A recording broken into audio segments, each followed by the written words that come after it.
জি জি।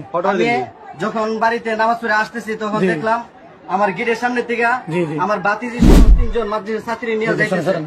আমার বোনও আসতেছে ব্রাউনবাড়িতে। এই পর্যন্ত ইমাম মুয়াজ্জিন সম্পর্কে যতটুকু তদন্ত করা হয়েছে তার মধ্যে ইমাম মুয়াজ্জিন সম্পর্কে কোনো ধরনের ব্যাড রিপোর্ট পাওয়া যায় নাই।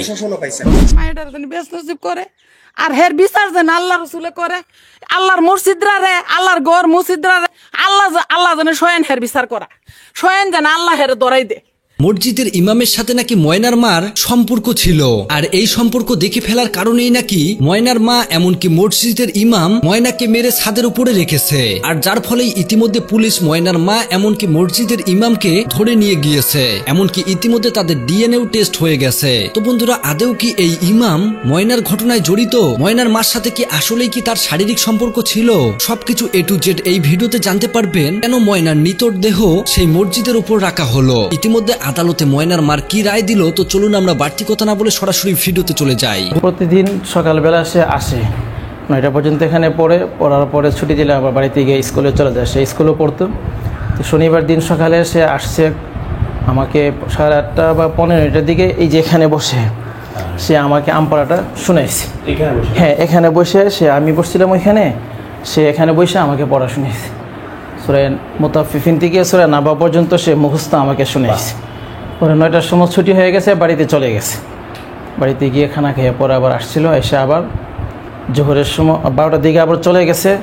পরে মনে হয় 1:30 বা 1:45টার দিকে আবার আসছে। এসে আমার এখানে একটু অনুষ্ঠান ছিল, দোয়ার অনুষ্ঠান। দোয়ার শেষে আমি কিছু বিরিয়ানি বিতরণ করেছিলাম। ওইখানেও সে বিরিয়ানির প্যাকেট নিয়ে কিছু এখানে বসে খেয়ে এদের সাথে বসে এখানে খেয়েছি। খেয়ে তারপরে কিছু তার মায়ের জন্য বাড়িতে নিয়ে গেছে। বাড়িতে নিয়ে তার মাকে দিছে। পরে শুনলাম যে বাড়িতে গিয়ে খাওয়ার পরে গোসল করে কাপড় চোপড় পরে নাকি খেলতে বের হয়েছে জোহরের পরে। আর আমার কাছে ওই বাড়িতে যাওয়ার পরে 3টার পরে আর আসেনি। এরপরে আমি চলে গেছিলাম এক জায়গায়, ওইখান থেকে আইসা শুনছি রাত্রে তাকে নাকি খুঁজে পায় না। পরে আমি ওদের সাথে ছিলাম অনেকক্ষণ।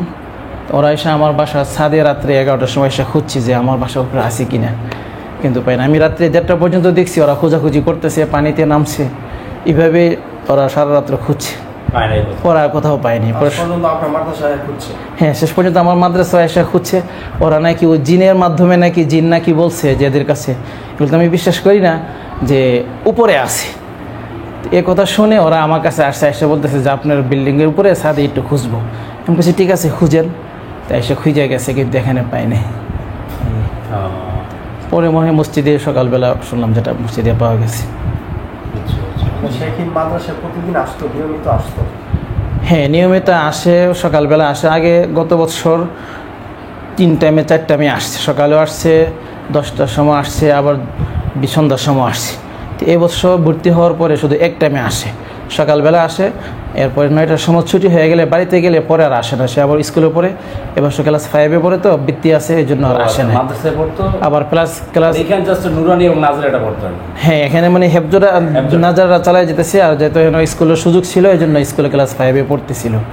হ্যাঁ, এই জন্য বাকি টাইমগুলোতে আসে না। মানে এমনিতে রেগুলার প্রতিদিনই আসে, রেগুলার প্রতিদিনই আসে। মাঝে মাঝে একটু ছোটো বাচ্চা না, হ্যাঁ অ্যাবসেন্ট থাকে মাঝে মাঝে। জি, রেগুলার বলতে যেমন সকালে আসলো একদম রাতে গেলে এমন না, না এরকম না। 24 ঘন্টা যে অন্যরা যেভাবে থাকে আবাসিক হিসাবে নয়, শুধু সকালে আসছে 6টা 6:30, যখন ঘুম থেকে উঠতে পারে তখন আসছে। কোরআন শিক্ষাটাও নিচ্ছে সে, ওইদিকে আবার জেনারেল শিক্ষাটাও, মানে তারা বাবারই আসছিল যে ক্লাস 5 পর্যন্ত পড়াবে আর তাকে হাফেজা বানাবে। এই জন্য সে এখানে ওর বাবা এখানে দিছে তাকে। জি, থ্যাংক ইউ, ধন্যবাদ।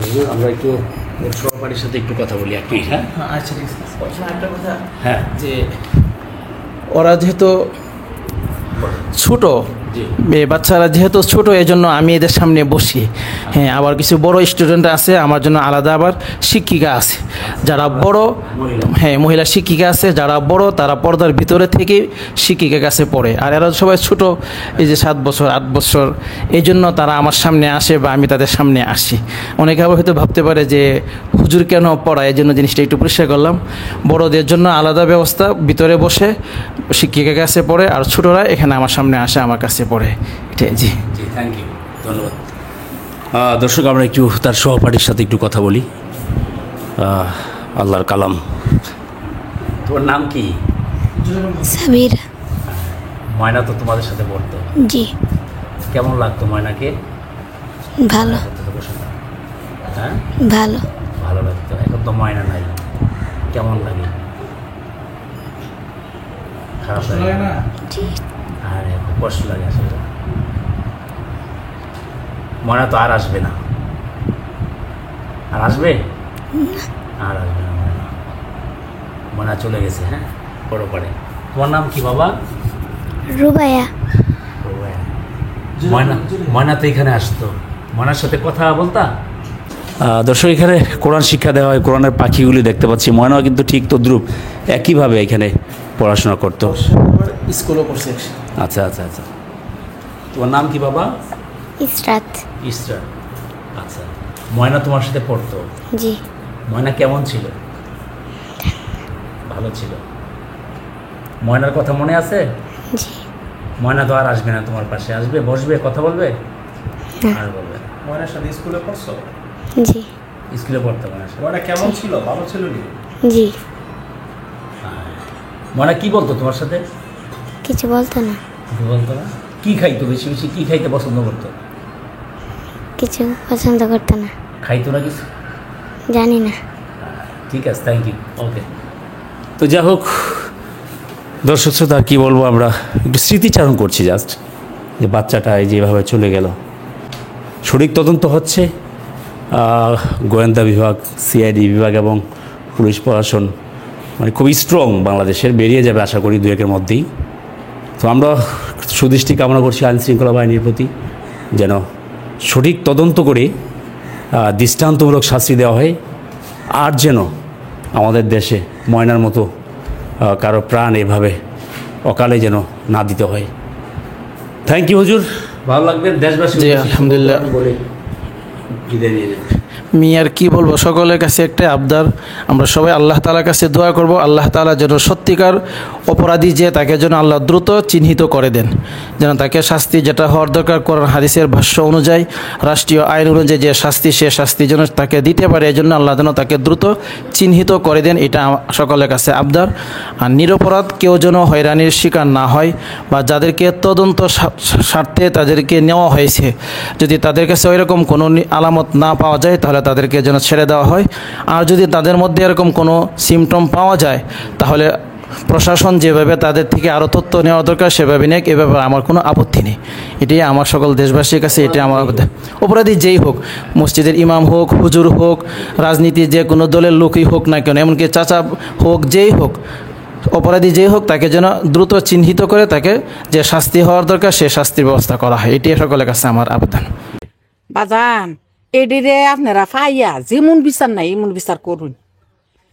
পরিবার দেখতে কত ইয়া লাগছে, আমি রাত্রে এটা দেখে আমি দুইটাইছি, বুঝছেন না, জানে কেমন মার সন্তান এই ঘটনাটা করছে। আপনারা নিজ বিচার করবেন, আপনারা সঠিক বিচার করবেন। কত এটা গাটুরা, হ্যাঁ গাটুরা 7 বাড়ি আমার বাড়ি।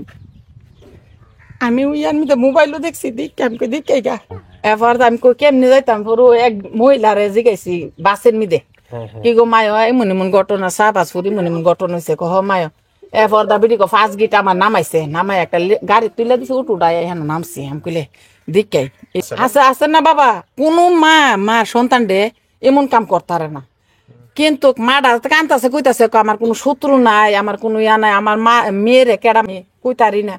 আর ইয়া এমন তদন্ত পাইয়া যেমন বিচার নাই এমন বিচার আমরা বাজান মসজিদ এই কামটা করছে, যে আমার আল্লাহ তাআলা হেরে ফাওয়াই দিব, দেখুন সরাসরি ফাওয়াই দিব, সোয়েন আল্লাহ ওই এই মানুষটারে ধরাই দিব।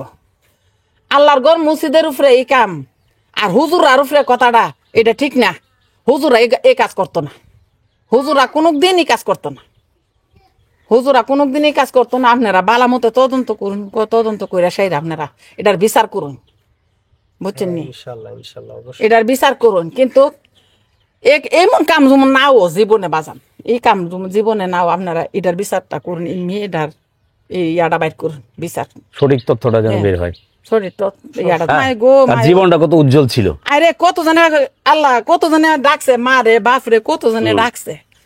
আর বাপটা তো বিদেশ থেকে আয়া পড়ছে, বাপটা আছে না বাড়ি কোন জানি, কিন্তু আপনারা 2 রাইডার বিচার করুন কত হয়েছে এটা। দইরা এটার বিচার করুন বাজান। কবরের পাশে দাঁড়ায়া ময়নার লাস্ট কি বলবেন সর্বশেষ? আল্লাহ যেন মারে যেন বেশ নসিব করে। এই কত কই আরে কেমন ফরিয়ার মধ্যে দেখলাম, মোবাইলও দেখলাম, আমার একটা জি আল্লাহ যেন মায়ের যেন বেশ নসিব করে। আর হের বিচার যেন আল্লাহ রসুলে করে, আল্লাহর মসজিদরা রে, আল্লাহর গড় মসজিদরা রে আল্লাহ যেন স্বয়ং হের বিচার করা, স্বয়ং যেন আল্লাহ হের দরাই দে বাজান, স্বয়ং যেন আল্লাহ যেন এই মানুষটার দরাই দে। বাবা রে হুজুর আর উপরে যে কথাটা তুলছে, আল্লাহ স্বয়ং যেন হের দরাই দে যে হে করছে কাজটা, স্বয়ং যেন করে দে। আর যে হুজুরটিরে দরাই নিছে এই হুজুরটিরে আপনারা মুক্তদা দিন। আপনারা কোথাছেন মসজিদে যদি বাবা শুনো, মসজিদে যদি আপনারা যদি থাকতেন চলে কি আপনারা জড়িত থাকলে নিলে, আপনারা ইয়া থাকলে নিলে না। মসজিদে যতজন থাকলে সবাই না, মসজিদে তারা আছেন বুঝলা হেরা ওই গিয়া বলে কইছে বলে একটা বাচ্চা উপরে, হেরা ওই গিয়া কইছে হুজুর কইছে একটা বাচ্চা উপরে আয়া দেহে বাচ্চাটা এমন হয়েছে ময়না। কিন্তু বাজান হুজুরা এই কাজ করতো না। আপনার ধারণা আর কি? আমার ধারণা এটা হুজুরা এই কাজ করতো না, এই কাজ করতো না। কইরা সেরা হুজুরার নাম পালাইছে, হেরে দইরে সেরা। কিন্তু আপনারা এমন ময়নার মতন যেন কোনো ময়না যেন না হারা পাইতাছি না। আমার নাতিন আছে, জি আছে, সবাই মা ওই ডরাইতাছে, বুঝছেন নি, সবাই মা ওই ডরাইতাছে। কিন্তু এটার বিচারটা বাজান আপনার কাছে চাই, আপনারা এমবেল বিচারটা করুন। হুজুররা রে বাজান আপনারা মুক্তদা দিন, হুজুররা এই কাজ করতো না। আল্লাহর ঘর মসজিদরা যদি কলঙ্ক কইরা থেকে থাকে আল্লাহ যেন স্বয়ং হের ধরাই দে, এই দোয়া করি। কাফি বন্ধা গুনাহগার বন্ধা কত হইছে এটা। আল্লাহর ঘর মসজিদের কথাটা যে কইছে, আল্লাহর ঘর মসজিদে আল্লাহর জানে হের ধরাই দে, কত হইছে এটা বাজান। আপনার মেয়ের বয়স কত? আমার মেয়ে একটা মেয়ে বিয়া দালাইছি। আচ্ছা আচ্ছা। নাতিনের বয়স 6-7 বছর, ময়নার মতোই প্রায়। আমার একটা মায়া, 3টা ছেলে, 3 ছেলে 1 মায়া।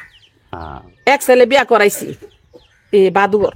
ঠিক আছে, এতক্ষণ থেকে পুরো ভিডিওটি ধৈর্য সহকারে দেখার জন্য আপনাদেরকে অসংখ্য ধন্যবাদ। পুরো ভিডিওতে দেখতেই পেলেন ময়নার ঘটনা নিয়ে কি চাঞ্চল্যকর তথ্য দিল। ময়না যেই মাদ্রাসায় পড়তো সেই মাদ্রাসার হুজুর কি তথ্য দিল আপনারা শুনতেই পেলেন। আসলে বন্ধুরা এইরকম ঘটনাগুলো সত্যি মেনে নেওয়া যায় না। এই ঘটনার সাথে যে নিজের লোকই জড়িত সেটা বোঝাই যায়। কেননা বন্ধুরা ময়নার বাবাকে দেখুন, ময়নার জন্য কাঁদতে কাঁদতে পাগল হয়ে যাচ্ছে। অন্যদিকে ময়নার মা, তার চোখে তেমন কোনো কান্নাই নেই। যেখানে মায়ের কান্না হওয়া সবচেয়ে বেশি জরুরি ছিল সেখানেই কেঁদে বুক ভাসাচ্ছে তার বাবা। তো যাই হোক, এই বিষয় নিয়ে আমার আর বেশি কিছু বলার নেই। আপনারাই অবশ্যই কমেন্ট করে জানাবেন যে এই ঘটনায় কে জড়িত। তো দেখা হবে পরবর্তী কোনো ভিডিওতে। আল্লাহ হাফেজ।